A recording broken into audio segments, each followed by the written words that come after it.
ពេលខ្លះ MacBook របស់បងប្អូនដំណើរការយឺតដើរតាក់វាអាស្រ័យទៅលើការ optimization បើអញ្ចឹងដើម្បី optimize Mac របស់បងប្អូនខ្ញុំសូមធ្វើការណែនាំនៅកម្មវិធីមួយដែលមានឈ្មោះថា Mac Keeper Mac Keeper គឺជាកម្មវិធី all in one នៅនឹងតែម្ដងសម្រាប់ធ្វើការ improve ទៅលើ security របស់យើង improve ទៅលើ performance ក៏ដូចជាការ enhance នៅប្រព័ន្ធ privacy អីចឹងទៅហើយនេះគឺជាមុខងារសំខាន់នៅក្នុង Mac Keeper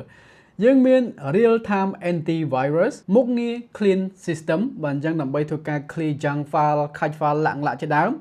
VPN access បើអញ្ចឹងដើម្បីធ្វើការ route ទៅកាន់ server ណាមួយដែលយើងអាចធ្វើការ access បាន block ad មើលវីដេអូ load ពាណិជ្ជកម្មច្រើនអញ្ចឹងទៅឬក៏អានព័ត៌មានហើយក៏ដូចជា identify thief monitoring បាទអញ្ចឹងសម្រាប់ធ្វើការគ្រប់គ្រងទៅលើការលួចទិន្នន័យរបស់យើងនៅលើបណ្ដាញសង្គម web ងងឹតជាដើមបាទអញ្ចឹងវាពិតជាមុខងារល្អមែនទែនតែម្ដងហើយបើសិនជាបងប្អូនយើងចាប់អារម្មណ៍ទៅលើកម្មវិធីមួយនេះអាចកលេចនៅក្នុង description ខាងក្រោមជាមួយនឹង affiliate link ដែលខ្ញុំដាក់នៅខាងក្រោមនេះហើយបើសិនជាបងប្អូនយើងចុច link បងប្អូននឹងទទួលបានការ discount យ៉ាងពិសេសចេញពី Mac Keeper ទៅតែម្ដងយើងអាចប្រើបាន3 device នៅលើកញ្ចប់ package ដែលយើងទិញតម្លៃជាក់ស្ដែងមើលនៅក្នុង description ខាងក្រោមទៅឥឡូវយើងក៏លេចមើលទៅលើកម្មវិធីនឹងតែម្ដងនេះគឺជា application ហ្នឹងបាទអញ្ចឹង Mac Keeper ក្រោយពេលបងប្អូនយើងបានធ្វើការ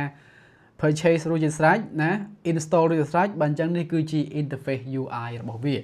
ខាងនេះគឺគេមាន find and fix អញ្ចឹងយើងរកចំណុចឆ្គងចំណុចណាមួយឧទាហរណ៍បើសិនជាបងប្អូនយើងចង់ពិនិត្យទៅលើ security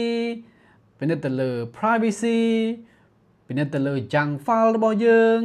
ឬក៏ optimization ផ្សេងណាឧទាហរណ៍ដូចខ្ញុំឥឡូវហ្នឹងនេះបាទអញ្ចឹងវាឡើងមក G ជាងហើយដែលវា clean ដែលវា store ទុកនៅក្នុង system របស់យើងអញ្ចឹងទាំងអស់ហ្នឹងគឺយើងអាច remove បានទេមិនអញ្ចឹងបាទអញ្ចឹងក្រោយពេលយើងនេះទៅយើងធ្វើការ fix item and safety មកបាទអញ្ចឹង fix ទៅចប់រឿងតែម្ដងយើងអាចដោះស្រាយនៅបញ្ហាមួយចំនួនហើយពីលើហ្នឹងផងដែរគឺគេមាន service យើងអាចឆាតបាន24ម៉ោងដែលយើងអាចរកដំណោះស្រាយទៅលើ MacBook របស់យើងហើយនេះគឺជា antivirus អ្នកទាំងអស់គ្នាអាចធ្វើការ scan បានតើវាមានមេរោគអត់ចូលក្នុង system របស់យើងហើយយើងមាន adware cleaner ទៀតផងយើងអាចធ្វើការ scan ទៅមុនយើងណាហើយ safety clean up អញ្ចឹងទៅ duplicate file smart cleaner នេះគឺជាកម្មវិធីមួយដែលខ្ញុំមុខងារមួយដែលខ្ញុំចូលចិត្តផងដែរពីព្រោះពេលខ្លះខ្ញុំចង់ delete កម្មវិធីនៅលើ MacBook គឺពិបាកបន្តិចបងប្អូនយើងអញ្ចឹងកន្លែងនេះគឺយើងបើថាយើងចង់លុបវាចេញណាគាត់យើងថេចចេញមកណាយើង uninstall ទៅចប់រឿងតែម្ដងដែលយើងអាចធ្វើការ uninstall ងាយមិនអញ្ចឹងហើយខាងក្រោមគេនឹងគឺជា memory cleaner បើអញ្ចឹងយើងអាចធ្វើការបើកទៅហើយយើងអាច clean memory ទៅអញ្ចឹងបងប្អូនយើងឃើញហើយក្រោយពេលខ្ញុំបានធ្វើការ scan ទៅបាទអញ្ចឹងខ្ញុំទទួលបាន RAM មកវិញច្រើនអញ្ចឹងឥឡូវខ្ញុំសូម clear RAM ចោលសិនបាទអញ្ចឹងរាល់ដំណើរការ background process មួយចំនួនហ្នឹងវានឹងធ្វើការបញ្ឈប់កម្មវិធីដែលវាដំណើរការក្នុង background អញ្ចឹងបងប្អូនយើងនឹងទទួលបាន RAM មកវិញហើយណាបាទអញ្ចឹងក្នុងករណីខ្ញុំនេះគឺខ្ញុំមាន RAM 32អញ្ចឹងឥឡូវយើងបាន20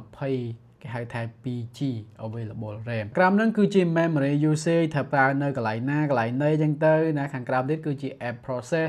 នេះគឺជាកម្មវិធីដែលវាដំណើរការនៅក្នុង background បងប្អូនយើងអាចមើលឃើញតែម្ដងហើយបើសិនជាយើងចង់ឲ្យវាបញ្ឈប់ដំណើរការនៅកម្មវិធីណាមួយយើងអាចចុច stop ទៅតែម្ដងនៅខាងក្រោមនេះក៏យើងមានមុខងារ update tracker ផងដែរបើអញ្ចឹងយើងចង់ update កម្មវិធីមិនថាមកពី App Store របស់ Mac ឬក៏មកពី website ទេយើងអាចធ្វើការ update នៅលើនឹងតែម្ដង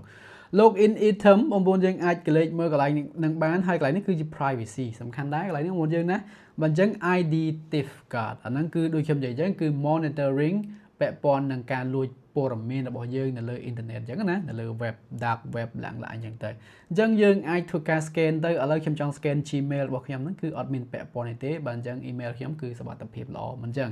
បាទ privacy connect អញ្ចឹងទៅនេះគឺពាក់ព័ន្ធនឹង VPN បងប្អូនយើងអាចប្រើ VPN ទៅណាទៅណីបានណាទៅអាមេរិក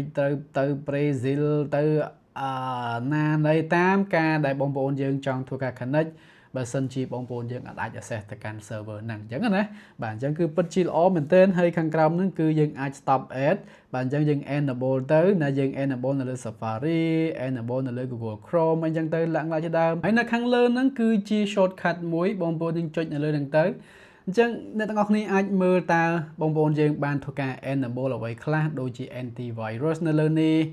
ID theft គាត់អញ្ចឹងទៅ VPN បើយើងចង់ access ទៅកាន់កន្លែងណាមួយយើងប្រើតាមហ្នឹងទៅគឺវាល្អមែនទែន